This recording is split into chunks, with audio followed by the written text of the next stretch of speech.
Peace, while I'm balling peace. Oh, daddy boy, peace, while I'm balling peace. Get that drum. Hey, welcome to SouFLoTV again, everybody. It's your host with the most. A disturbing headline. Very disturbing headline. Brother kills brother. Uncle kills nephew. As 8 more murders were recorded in the last 24 hours. It just not sit right. Brother kill brother. What could your brother have possibly done? Brother kills brother. Uncle kills nephew. 8 more murders recorded in the last 24 hours. This piece is taken from the Observer out of Jamaica, straight out of Jamaica. So people who want to talk off them talk, it's not SouFLoTV making these things up. It's not SouFLoTV making the place look bad. It's not even COVID-19 can keep them people in them house under quarantine and top kill off each other. Because the killing urge is so there that them have to... Right now, me not even want to go outside. I went to the grocery store the other day and I tell her, say, it was like playing basketball. Me I dodge. I'm dodging everybody. I went to aisle 1 like this. Me see 2 old lady over there. I just looked, okay, that's what I need from aisle 1, but me I go circle around, and when I come back round, if them still there, so I'll wait and cut. I'm not trying to even go near anybody in these times. I'm trying to stay healthy. You understand? Them people here have time for you to kill off each other, even their own family members. So the story goes like this then. Kingston, Jamaica. In the period following the announcement that Jamaica had recorded its first positive test for the coronavirus, there was no murders across the island for 24 hours, sparking hope that the criminals had gone into hiding. Me no said that never did go last long. As a matter of fact, there were murders. It was just not being recorded, or it was not being reported to the broader audience. You understand? Because I remember people saying, yo, SouFLo, and I said the killing gone down. Like them happy for corona. But this is how bad situation is. The people them happy for the corona that slow down the killing.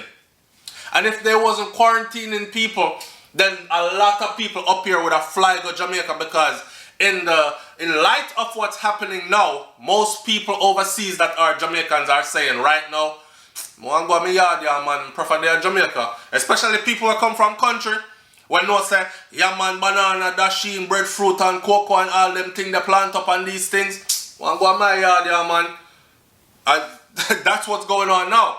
So anyhow, since then, the bloodletting has resumed with a vengeance, with at least 16 murders recorded by the police in a 48-hour span. Bam, bam, bam, bam, bam. Shoot, shoot, shoot. Stop, stop, stop. Chop, chop, chop. 16 murders in a 48-hour span. Not even Chicago now going so bad. New York now going so. Florida not going on so. Following reports of 8 murders in the last 24-hour period between Sunday morning and Monday morning to start the week off, there were 8 more murders yesterday. These included an incident where a man is alleged to have bludgeoned his brother to death. Bludgeon mean he hit him over the head. Beat him in the head till he killed him. And the uncle is the main suspect in the fatal shooting of his own nephew. The killing on Sunday included a triple murder on McKinley Crescent in South St. Andrew, where a state of emergency is in place.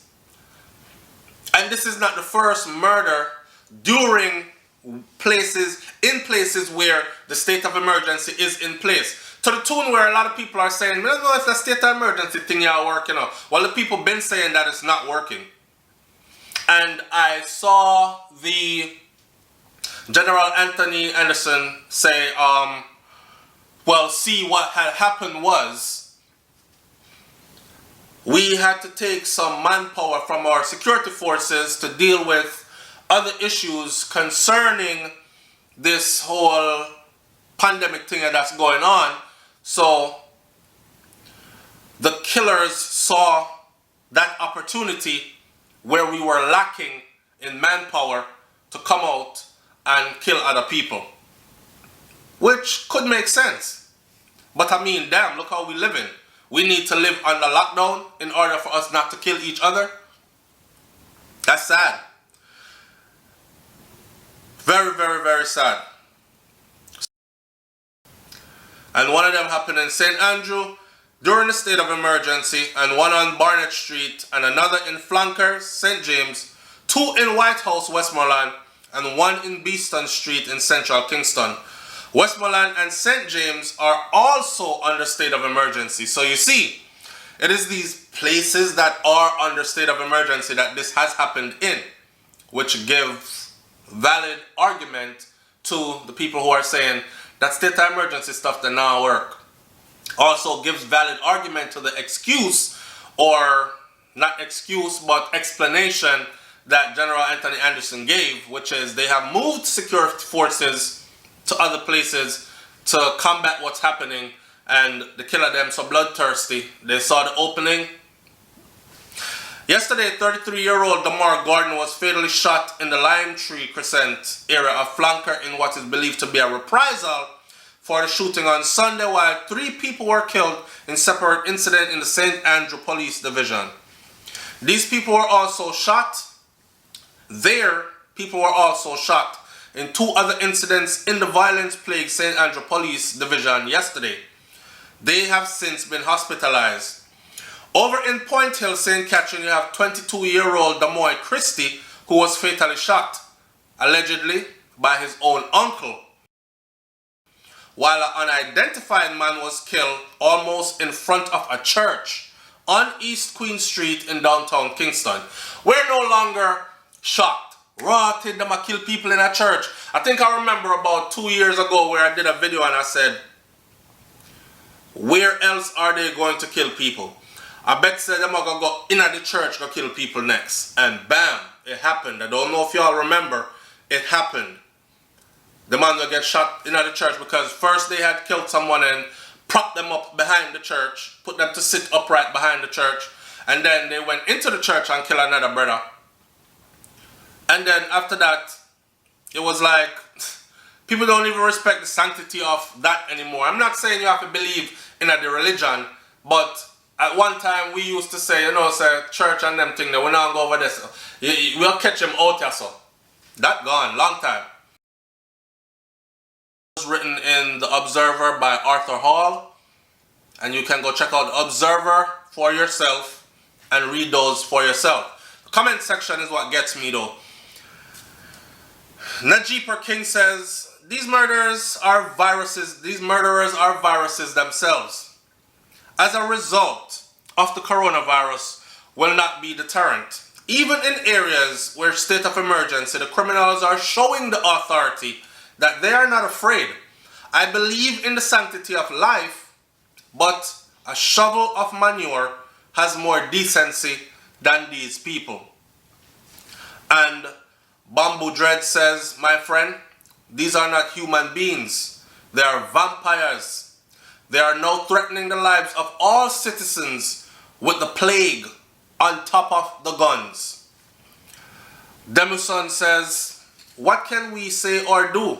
The criminals are in charge here.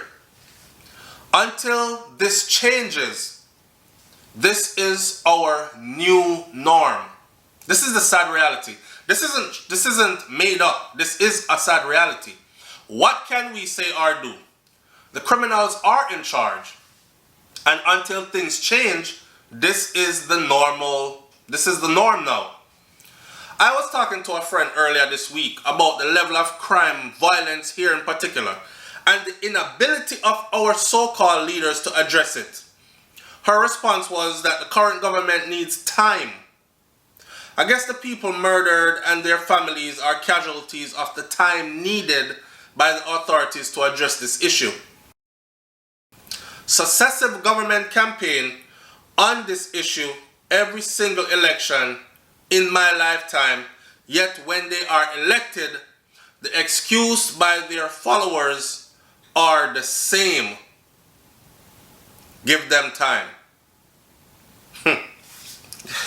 Alright, so Ellie Dida says, Demison, if the governing authorities could manage to clean the country of illegal firearms, then those illiterate, violent people would be using machete or axe to kill each other same way. And that's exactly what I've said.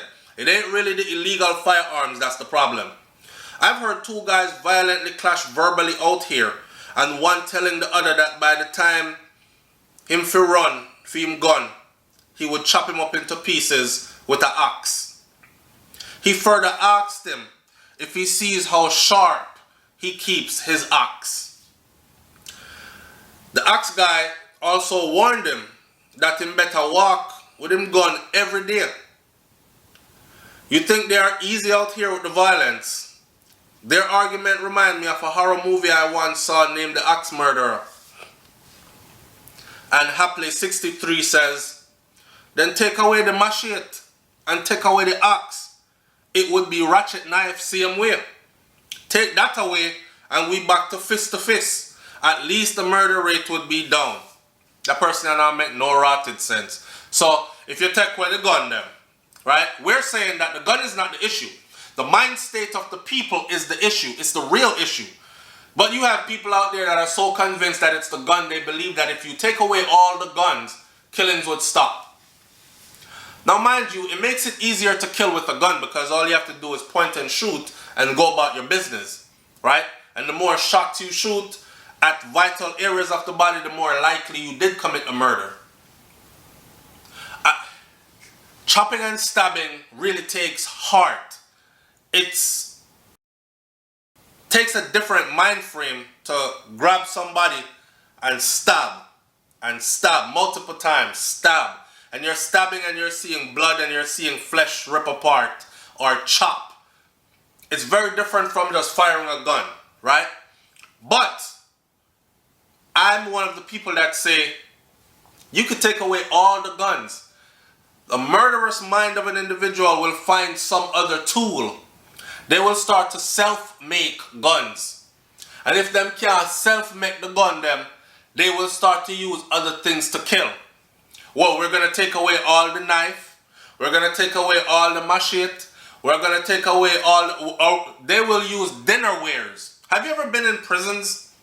I'm talking particularly prisons in the United States of America. They fashion a weapon out of anything. Are you going to take away their toothbrush too? Because you can fashion your toothbrush, heat that toothbrush handle up, get it warm, fashion it to a point, and then file it upon the ground. And when that plastic gets hard, it is just as good as an ice pick. You land a couple of those in somebody's neck side, that's murder. You understand? So killers are going to kill regardless of what. It is the mind state of the people. I've said this before and I'm going to say it again. One big plane or a big ship could come in with literally 1 million guns and 100 million rounds of ammunition and drop it in the middle of Jamaica. If the mind state of the majority of the people is, we don't want nothing to do with those, a peace and love we deal with. I don't believe in killing my own. I don't believe in killing my brother. Even if me and my brother have a disagreement, we're going to have a disagreement and I'm going to go my separate way and separate myself from him, him can go down a St. Elizabeth go live. Me stay up a Clarendon. You understand? If that's our mind frame, then those guns and bullets would be useless. But that's not our mind frame. Our mind frame is kill, kill, kill. And for any little thing, kill. And that's the reason why it's not the guns. Mike Graham says, these reports prove one thing only, that we're a nation bent on murdering each other no matter what anyone has to say outside of it, or does. Dollins says, if every Jamaican becomes a tourist, then chances of survival will increase 100-fold. Why? because they don't really kill tourists in Jamaica like that. One every now and then, and that one is usually through association of some. One every now and then. I ain't making no excuses for how and why. One every now and then. So imagine if we actually had one killing every now and then of a citizen. Jamaica would have nice. Jamaica nice already, you know, people. Me not have to ask you, you know. Me not ask nobody. Somebody said we need a coliseum for all these people of war to settle their gang and reprisal differences. Winners take all. I agree. Scandinavia said gunman country. To how gunmen are carrying on in Jamaica, one would believe that there is no law and there are no police on the land. Just a lawless little island. And Edley Dido says, the crime and lawlessness of all nature outnumber the police. Every day there is a murder. Before one murder is solved, there is another murder. Before that murder is solved, there is another murder. Such a condition is chaotic. What makes me get angry is the fact that those politicians are not doing much to get rid of the country of illegal firearms. Here we are, back to the firearms again. Now I'm going to stop it right there, so I'm going to leave this right here and say this. If I was a believer in Obia, I would think that a lot of people in Jamaica was under the influence of something such. There must be some sinister forces working on these people, man. I don't see in any other way the devil has taken over, and it seems that these people have taken the island on a doomsday path. Alright, I'm not preaching no doomsday message. I am going to say this. The mindset of the people is messed up. The mindset of the people is messed up. The mindset of the people is so messed up that more times when I meet an average Jamaican, I am very skeptical about associating with them. And the reason is because a lot of them carry the same type of a mind frame. It is things over people. Material things over life. You understand? And it even spills over into our relationship, man and woman relationship. The woman them now look for no husband again. A lot of them, I'm not saying all of them. Majority of today's Jamaican, the mind frame, they're not looking for no marriage again. They're not looking for longevity again. One time gone, people used to say, when me and my husband get together, we're going to build life, and we're going to build a house, and we're going to save up money in the bank, and we're going to open business, and we're going to do... People now pre them something there again. Right now, if you catch a woman from Jamaica now, the average one, she's praying what you have. What you already have established where she can come take part in. Can you take care of me? Like a picnic. Right? And if you pre the man them, it's the same thing. That savage mentality of one bag of woman, and no matter how good a woman is, when a woman pick them up and give them everything, and you come walking at the woman life and see she have her things established already, instead of thinking about how much you can elevate yourself with this opportunity and add to what she already has, you're thinking how much you can tear down she, how much you can take out of that and run off with somebody else. A destructive mind state is what we have. We no longer love each other. That's a fact. We've gone from the us and the we days to the me and the mine days. Not even the mine days, because people not even care about them own no more. Just the me, me, me. Give me something now. Me want this, me want that. Me, I go do this, me that. And that's what it is. Leave your comments in the comment section below. Tell me what you think about this one. Leave solutions. What needs to change from a fundamental level all the way up. Like we have a serious discussion on that one. Because enough of we quarantine, you see me all in my garage, have nowhere to go. The most place we can go out in my backyard, but I am still thankful because the sun is shining hot and it's nice out there regardless. Alright? Manners and respect, everybody. It's SouFLoTV. I'm out. Peace.